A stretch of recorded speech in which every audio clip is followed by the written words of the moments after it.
Assalomu alaykum muslimalarim. Bugun men sizlar bilan juda ham ajoyib retsept bilan bo'lishmoqchiman. Bahoriy mavsumga mos bo'lgan ismaloqli salat retsepti. Ismaloqlarimizni chiroyli yuvib olamiz, tozalab, yaxshilab va uni qaynab turgan suvga solib 40 sekund davomida qaynatib olamiz. 40 sekunddan oshib ketishi kerak emas, chunki ezilib ketadi.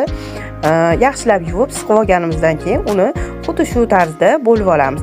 Bizga kerak bo'ladigan masalliqlar: bitta katta piyoz, 3 zubchik chesnok, qizil paprika, shirin achchig'i, kashnich urug'i va tuz, koreyskiy sol ta'bga ko'ra. Chesnoklarni yaxshilab qirg'ichdan chiqarib olib, hamma preparatlarni solib olib, tuzini o'zingizlarning tabiiyligiga ko'ra solaverasizlar. Hammasini solib, qovurib olingan piyozni issiqligida ustiga solamiz. Va menga bu salatim uchun 2 qoshiq soya ketdi, 2 osh qoshiq soya.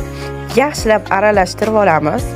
Vola, mana ajoyib ko'rinishdagi salatimiz bilan baham ko'ramiz, hammani mehmon qilamiz. Layklarni ayamaysizlar degan umiddaman.